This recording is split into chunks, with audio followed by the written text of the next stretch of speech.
طيب بسم الله الرحمن الرحيم الحمد لله والصلاة والسلام على رسول الله وعلى آله وصحبه ومن والاه وبعد.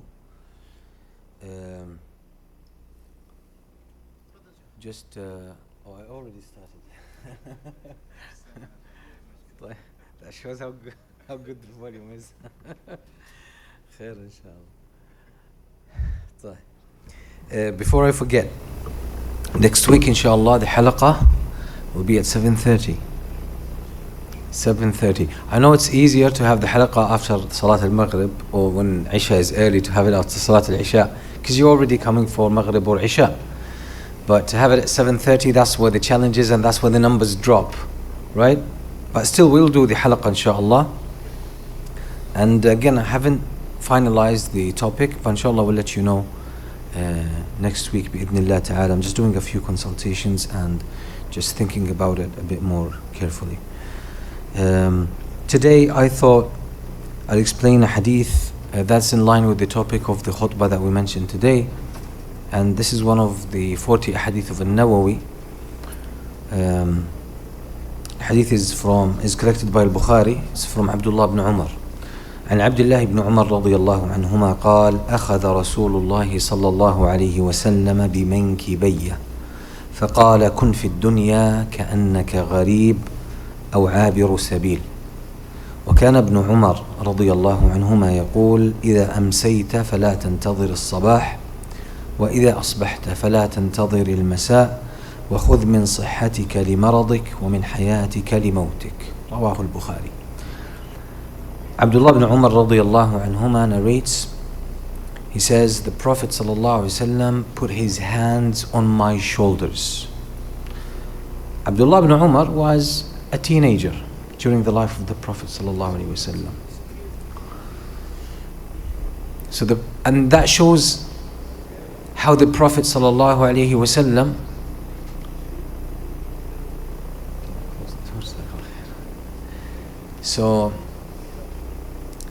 the Prophet ﷺ, how he approached teenagers. We usually do this as a friendly gesture, right? You come to, let's say, 15 years old, 16 years old, 12 years old. You come and put your hand on their shoulders, right? So what does that mean? That means because that kind of physical approach or that kind of physical contact, it breaks the ice and it brings the people together. We humans, we love to touch each other in a decent fashion. We love to do. When you talk to someone, you put your hand on their shoulder or you tap them on the elbow. It's actually it's a sign. It's more of it's social acumen. It's social skill to be able to do that at the right time in the right fashion, right? And it really it sends a strong message. It's a very powerful way of communication. So the Prophet ﷺ, being the messenger ﷺ, he's approaching Abdullah ibn Umar, the young companion. He puts his hands on his shoulders, his palms on his shoulders. So that obviously, put yourself in the position of Abdullah ibn Umar, you'd feel like drawn to the Prophet ﷺ, that he's so close to you, that there's no formality here. There's so much connection.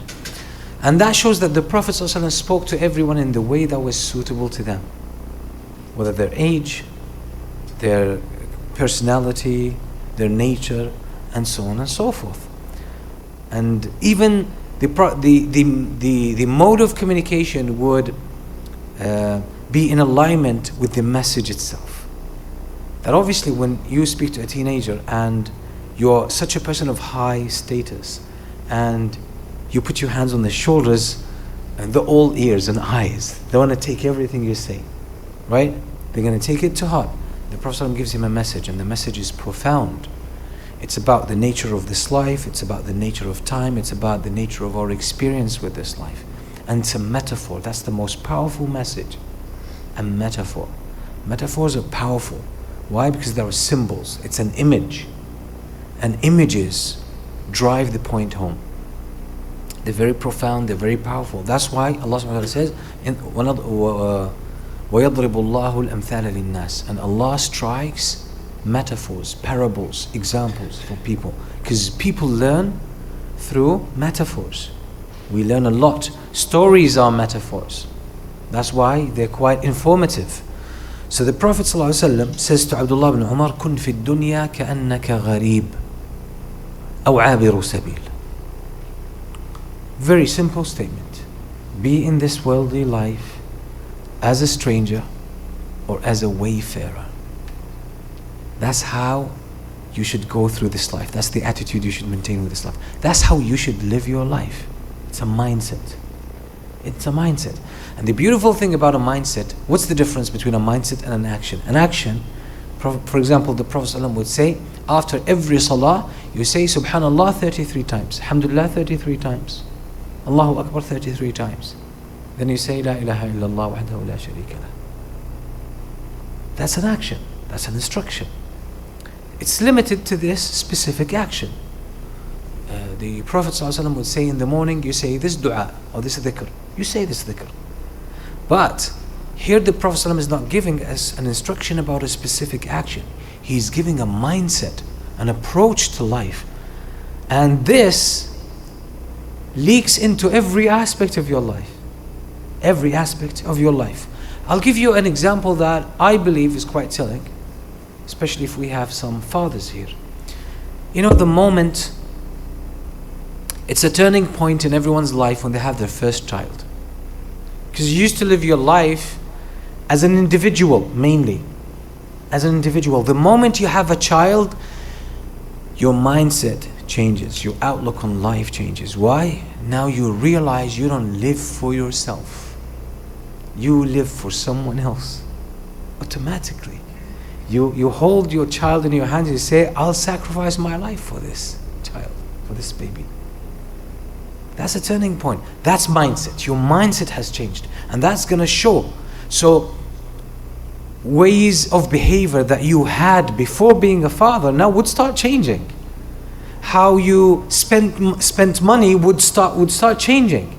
Because you would spend money recklessly before being a father. Whatever you get, you would spend it. Whatever you get, you would spend it. But once you become a father and you have a child, when you have money, you know if you spend the money, the child will suffer.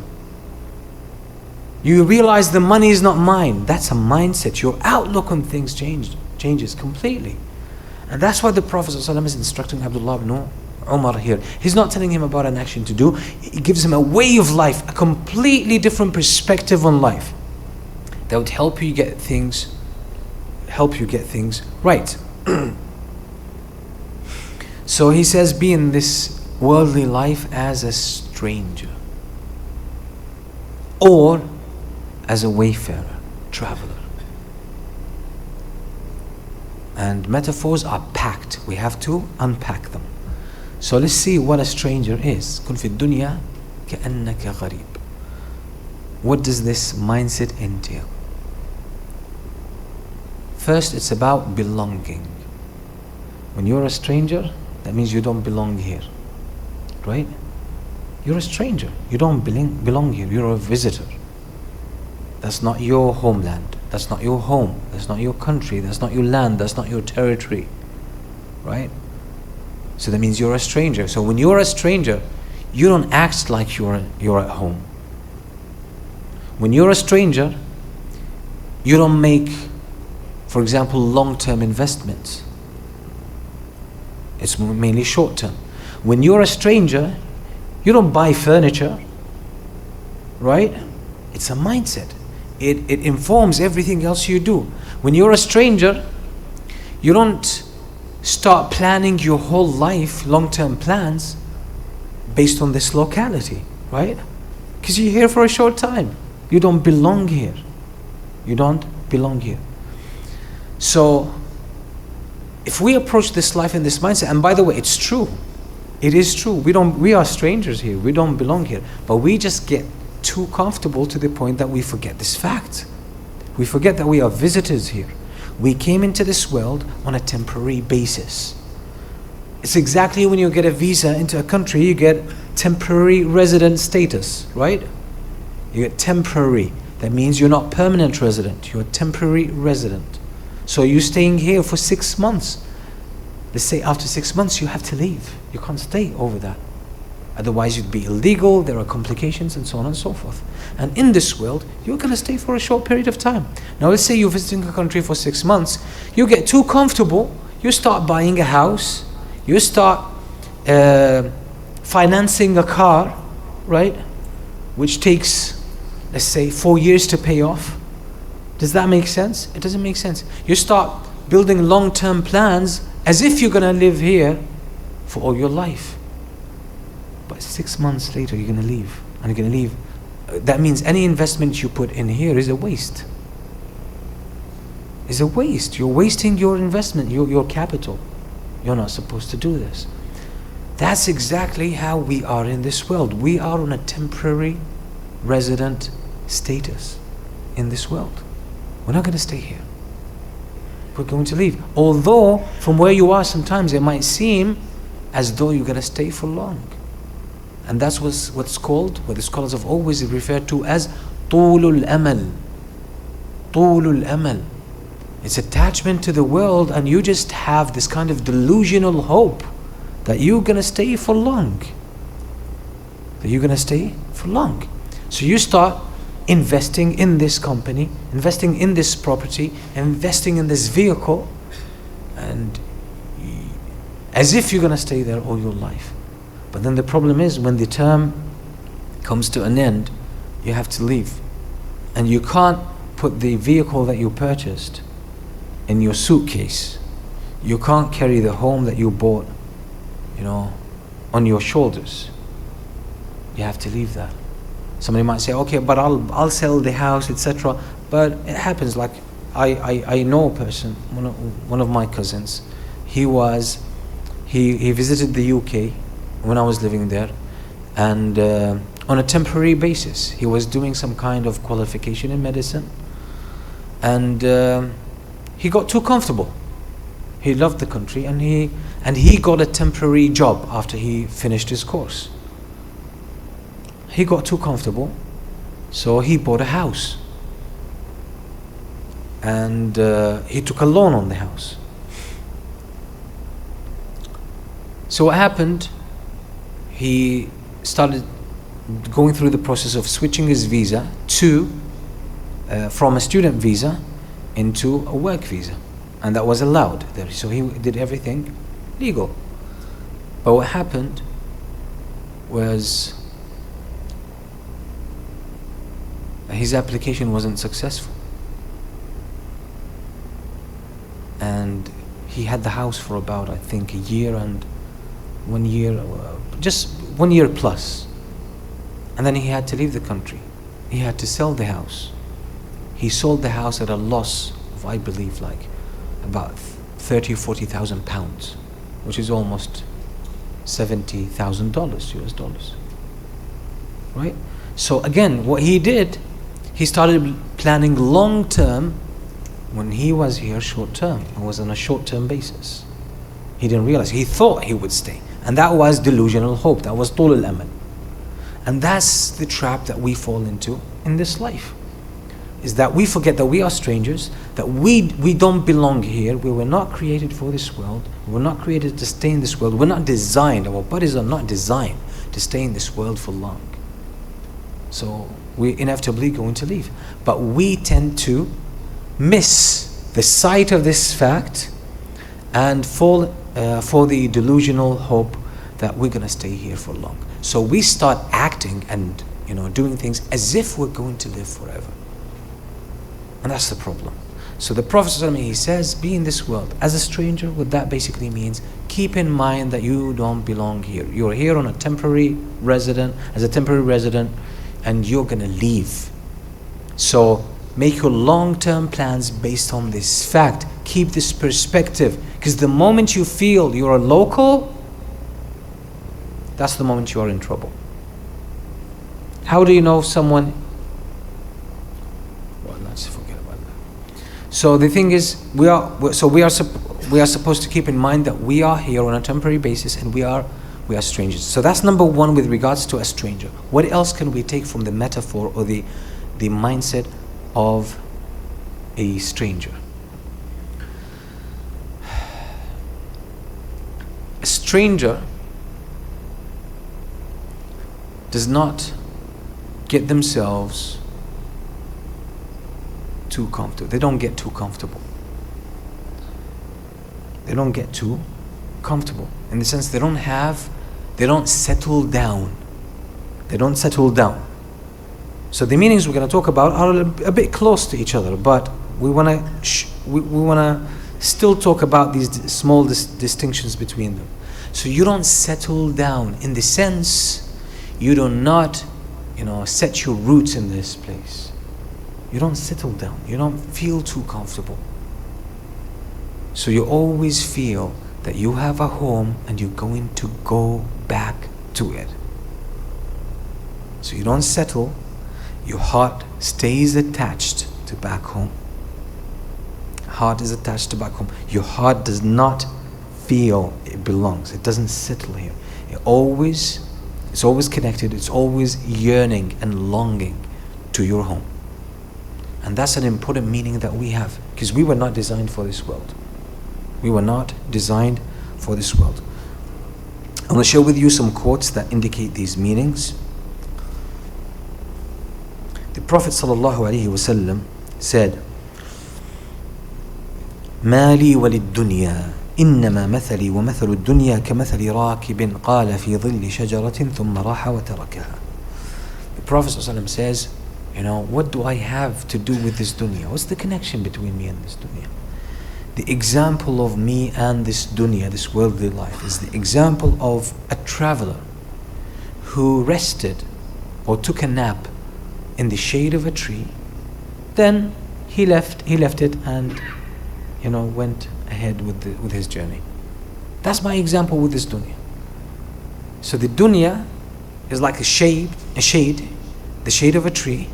You take a nap, small rest, small time in terms of period here.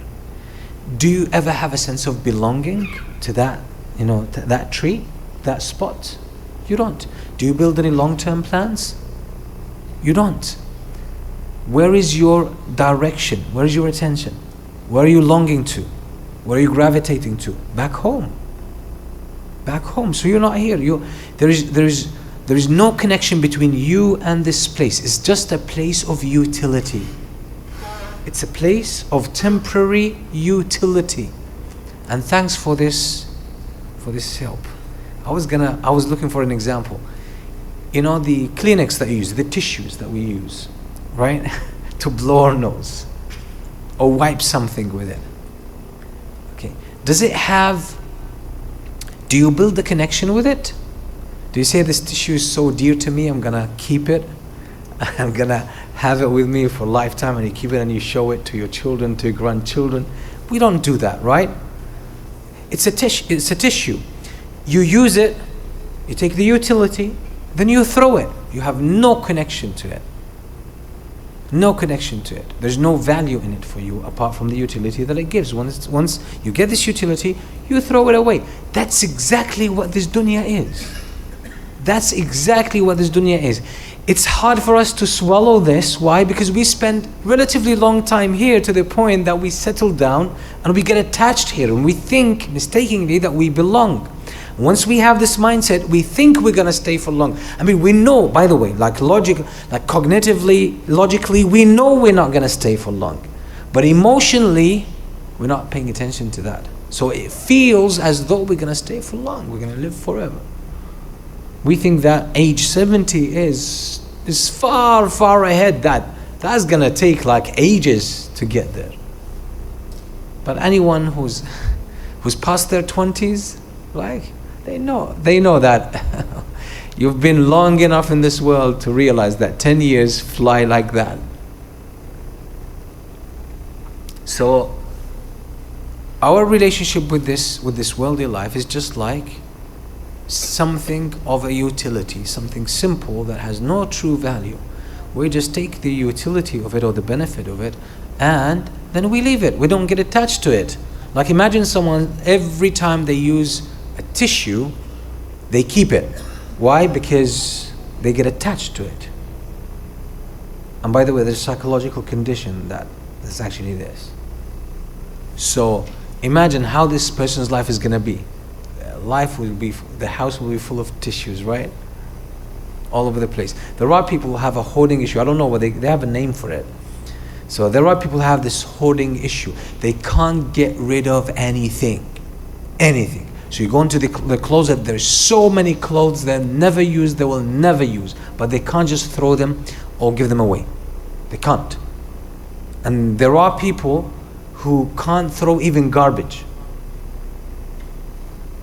It's a psychological condition. And there have been a few TV shows actually going into such people's homes, and you see the mess. It's unbelievable. So we have this kind of tendency with this worldly life. We get attached to it, we feel we belong, we settle down, and we get طول الأمل, or this delusional hope that we're going to stay here forever. And we develop a sense of belonging. The problem is, no, that we don't belong here. We have to go back home. And back home is supposed to be paradise for us. It's supposed to be paradise. So again, the Prophet ﷺ is saying, a traveler, that means a stranger, they know I'm not supposed to stay here, and I won't stay here for long, and my heart is attached somewhere else. أو عابر سبيل. عابر سبيل is more of an explanation. عابر سبيل, that basically, so غريب explains your mindset. عابر سبيل explains your actions. So the mindset is, I'm a stranger, I don't belong here, I don't settle here, my heart is attached somewhere else. I'm just passing through this, I'm taking utility from here, and I'm moving on. I'm not gonna get attached to this. عابر سبيل is a traveler. Now a traveler, the Prophet is saying, behave in this world as if you're a traveler. What does a traveler do? Traveler, like when you are a traveler, you don't go and buy, for example, like utensils and and kitchen stuff, right? At least you don't go and buy forks, like metal forks, stainless steel forks and spoons and knives, do you? You don't. You might buy disposable stuff, plastic. Why? Because you are a traveler. So the Prophet said, act in this world, in terms of your actions, as if you are a traveler. So when you are a traveler, again, you don't mind, for example, you don't have to sleep in the most comfortable place. You don't have to eat in the best restaurant. You're not going to have the luxury of food that is homemade food. There's a lot of things that as a traveler you will put up with, the hardship that is inherent in the process of traveling, right? When you travel, there's a lot of hardship. And that's part of what we experience in this world. Because we don't belong here and we're going through this life and it's a journey, then we're going to go through a lot of hardship, inconvenience. And that means the Prophet ﷺ says, so see your experience in this life just like that. And by the way, if we just do this, it's a profound experience. But again, you can't implement this hadith by just reading it or just memorizing it or just thinking about it like this. You literally have to take some time out and view yourself as a traveler or as a stranger in this world, that you don't belong here. And if I ask anyone here, including myself, do we feel we belong? Well, yeah. For the most part, yes, we feel we belong. So it's not easy to detach ourselves from this world. But it's two things that we have to do. Attach ourselves back, and not attach, but figure out the attachment that we already have to Allah subhanahu wa ta'ala and to Jannah, and help that pull us away from attachment into this world. So we start severing this attachment to this world and realizing that we are really on a journey.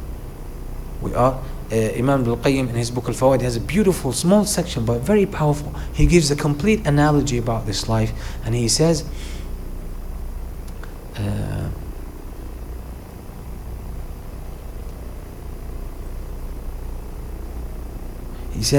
الدنيا رحلة سفر. That's the title.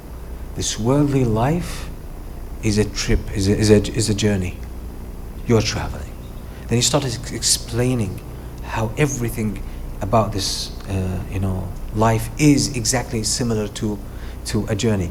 And Imam Al-Hasan Al-Basri rahimahullah ta'ala, he basically says that the day and the night are the stations that you are passing through in this journey of life. So oftentimes we want to see the journey. We tend to see the journey as a physical entity, like we're moving from one spot to another. That's in physical terms. But journey could be so many things. A journey could be we are traveling through time. The journey of life is a journey of time. Is a journey of time. Although there is a place element in it, which is the earth, but it's about time. We are traveling through time, and the stations we're going through are day and night. We'll come to some of the quotations here, inshallah, that will sort of explain this. So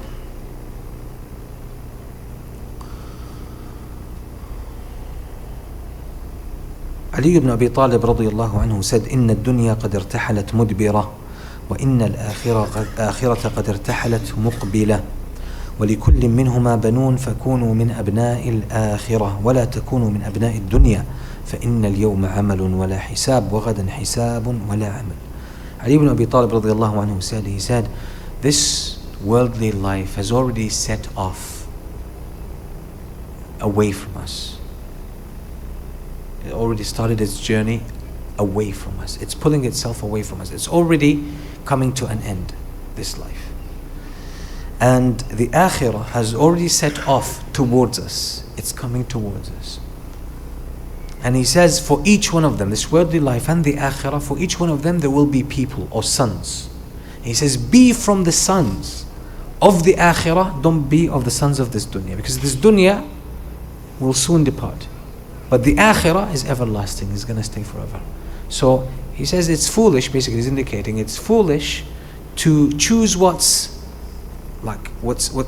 departing and leaving over what is coming, what is arriving. Like in the business world, if you want to have greater chances and potential, you want to look at where technology is heading to, where the market, where is the direction of the market, right? You want to anticipate. So you structure your business and you take a business model that will actually give you an advantage 3 years, 5 years, 10 years from now. That's the way to do business, right?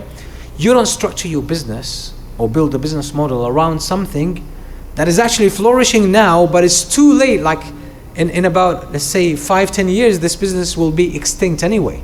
There's no point investing in it, right? Because the investments you put here, they might start paying off for a few years from now, but you're already entering the market like too late. Too late.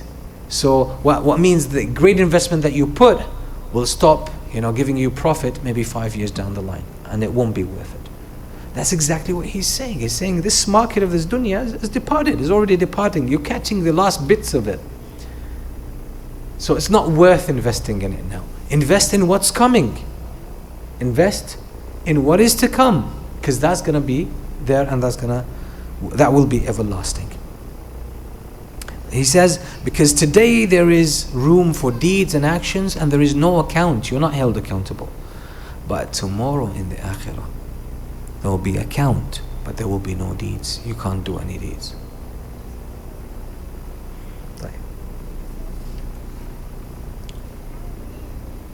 قال بعض الحكماء عجبت ممن الدنيا مولية عنه والآخرة مقبلة إليه يشتغل بالمدبرة ويعرض عن المقبلة.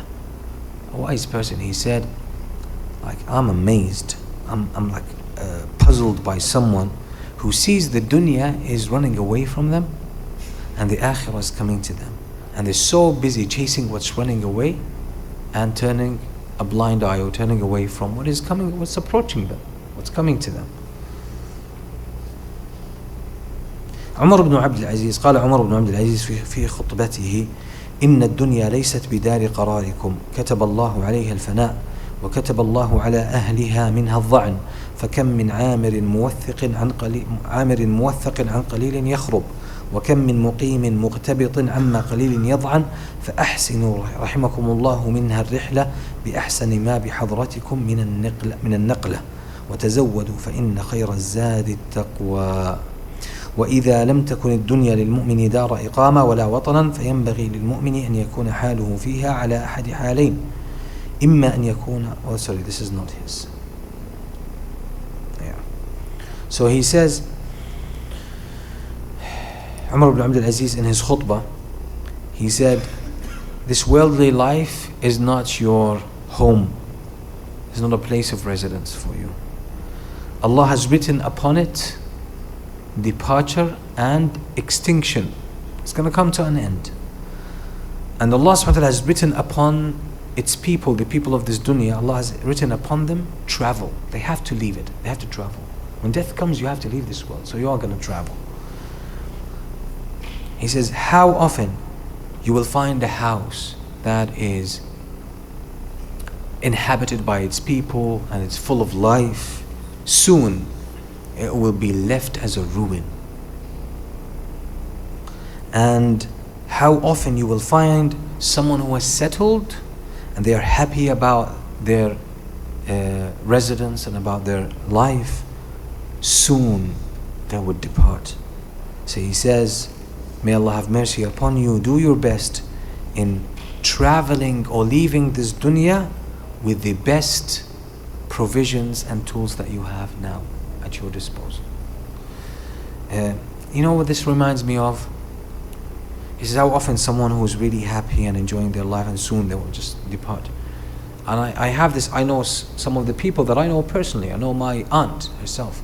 Her husband passed away and he left quite a bit of like finances for her. She was comfortable, she was happy, she had her own house, and she had her sisters around, and she was connected, and she was living a social life which she loved a lot, and she was very comfortable, and she was enjoying it.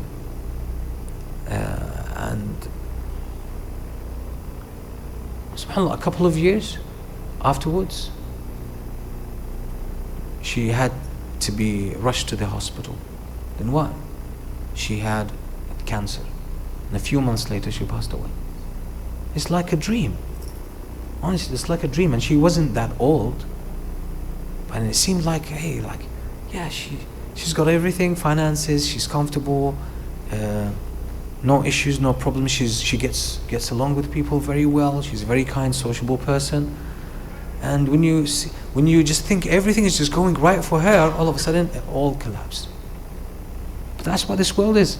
Another thing I remembered as I was reading this is a couple of months ago I watched this video, and there are people who are like adventurers, people who go into like forsaken places, deserted buildings, etc., haunted places, right? I forgot what they call them. But these guys are just going to any place and they start exploring it, sometimes at night. And I saw this video by some Arabs in Iraq, actually, in Baghdad, done. And these guys, they're actually exploring the palace of Saddam Hussein. And you can see, like, the house is like ruins now, but you can see how the luxury in that place, the magnificence and the architecture and everything and the facilities that they had. And just look at that. It's like 15 years ago, 16 years ago, this was full of life. This was family members, humans were living here and they were enjoying it, and these were the most powerful individuals and family in Iraq. And they were living their life and they had all they wanted, right? Look at that, all of a sudden, it's a ruin. Dogs live in it now. Dogs and like stray animals live in it. And where is it? It's in the middle of Baghdad. It's the middle still of the city of Baghdad. It's not like in the middle of nowhere. And you look at it as if it's from some 200-300 years ago. So, and that's where he says sometimes you find a house that is full of life, but then soon it turns into a ruin. And that happens. So the moment we think we take things for granted and that we think we have it and life has given itself over to us, soon after it will go away. So again, that's the nature of this life. It's temporary, it's fleeting, it's not going to stay there forever. So don't sort of put your investment there. It's a very bad investment.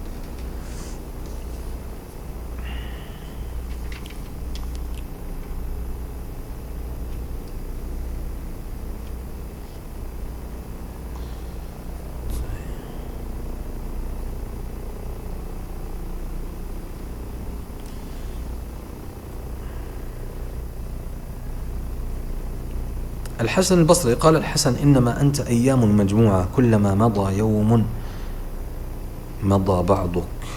Hassan al-Basri says you are a bunch of days. You are a collection of days put together. Every day that passes, part of you has gone forever.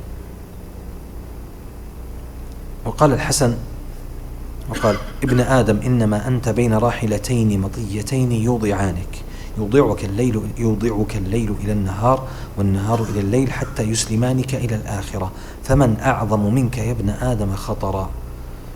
Hassan al-Basri again, he says, son of Adam, you are riding two animals, alternating from one riding animal to another. The day delivers you to the night and the night delivers you to the day. It's just like, as we said, as stations. One station takes you go to one station, from that station you take a ride to the next station to the following station, and so on and so forth. And he says, who is in more of a serious situation like you? It's serious. Every day you're and he says الموت معقود بنواصيكم والدنيا تطوى من ورائكم. He's saying death is fixed right in front of you. Wherever you go, death is awaiting you, is ahead of you. You're heading to it, whether you like it or not. You are actually walking to your death. And the dunya, life, is behind you. It's going to be behind you. That's the structure. Death is in front of you and life is behind you. That's the reality. قال داود الطائي إنما الليل والنهار مراحل ينزلها الناس مرحلة حتى ينتهي ذلك بهم إلى آخر سفرهم فإن استطعت أن تقدم في كل مرحلة زادا لما بين يديها فافعل فإن انقطاع السفر عن قريب ما هو والأمر أعجل من ذلك فتزود لسفرك واقض ما أنت قاض من أمرك فكأنك بالأمر قد بغتك. So Dawood al-Ta'i says the day and the night are actually stations that you travel from one to the other until you reach the final destination. So if you are able to use every station or every leg of your journey, of your trip, to prepare for your final destination or for your trip, and to get rid of as much as you can of your burden, do that. Soon you'll find death will come over you. Soon. And it will take you by surprise.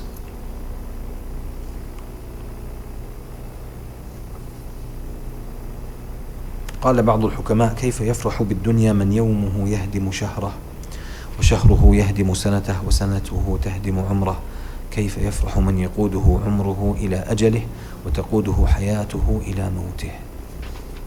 So one wise person, he said, how come someone is happy with this dunya when his day is eating up his month?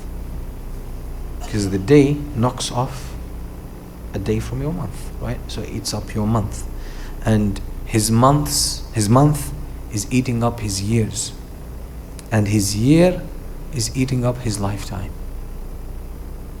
How come someone be happy when their lifetime, their existence in this life is delivering them to their death, is carrying them to their death, and their life their life is carrying them to their death. الفضيل بن عياض, he asks a person, قال الفضيل بن عياض لرجل كم أتت عليك؟ قال 60 سنة. قال فأنت منذ 60 سنة تسير إلى ربك يوشك أن تبلغ. فقال الرجل إنا لله وإنا إليه راجعون. قال الفضيل أتعرف تفسيره؟ تقول إنا لله وإنا إليه راجعون فمن عرف أنه لله عبد وأنه إليه راجع فليعلم أنه موقوف ومن علم أنه موقوف فليعلم أنه مسؤول ومن علم أنه مسؤول فليعد للسؤال جوابا. فقال الرجل فما الحيلة؟ قال يسيرة. قال ما هي؟ قال تحسن فيما بقي يغفر لك ما مضى فإنك إن أسأت فيما بقي أخذت بما مضى وما بقي. وفي هذا okay. So Al-Fudayl ibn Iyad asks a man, how long you've lived in this life, like how old are you? The man says 60 years. Fudayl ibn Iyad says to him, so for 60 years you've been traveling to your Lord. Perhaps very soon you'll arrive. Don't do that. By the way, don't try this at home. Don't do this with anyone. Okay. Says for 60 years you've been traveling to Allah, so it seems like soon you'll arrive.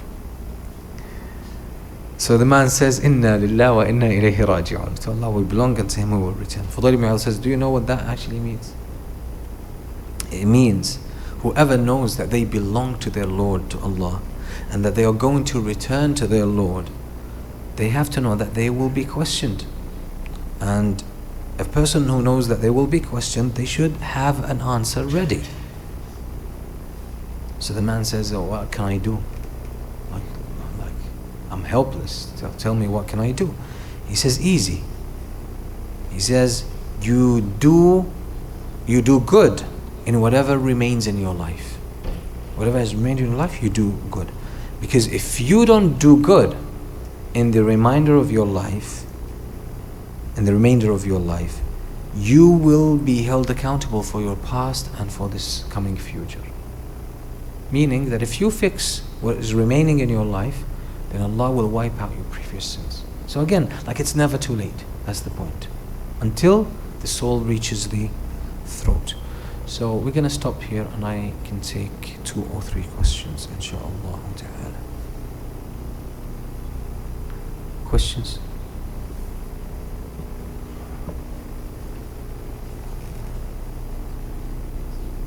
Questions? No questions? Yeah. What are the signs of death? Signs? Like how signs of what?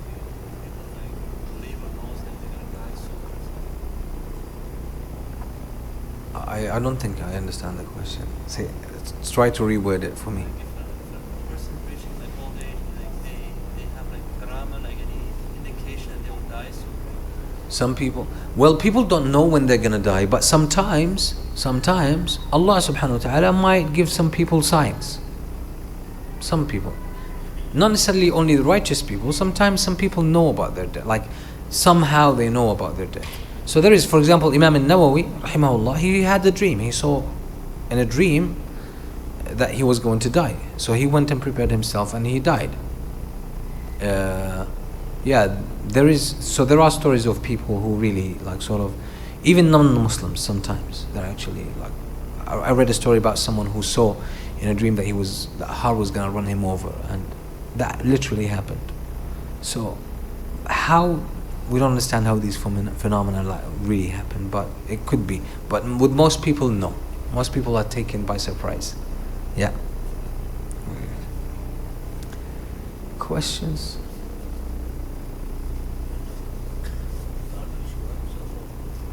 Sorry? So the only ones who see Allah subhanahu wa ta'ala, they will see Him in Jannah. They will see Allah in Jannah. Only the believers see Allah in Jannah, inshallah. Will not. كَلَّا إِنَّهُمْ عَنْ رَبِّهِمْ يَوْمَئِذٍ لَمَحْجُوبُونَ. Indeed, these people will be kept away from their Lord. They will not be able to see Him. They will be screened. We don't know. Allah will speak to them, but His voice will strike fear in their hearts. Yeah. Okay. Any more questions? Okay, shall we call it a night? Like, Jazakumullah khair. So don't forget, next Friday, inshallah, the halaqah will be 7:30. The halaqah will be 7. Huh? Okay, alhamdulillah, yeah. Yeah, 7:30. So we'll see you then, inshallah. Jazakumullah khair. Sallallahu alaihi wa sallam. Muhammad wa alihi wa sahbihi wa sallam.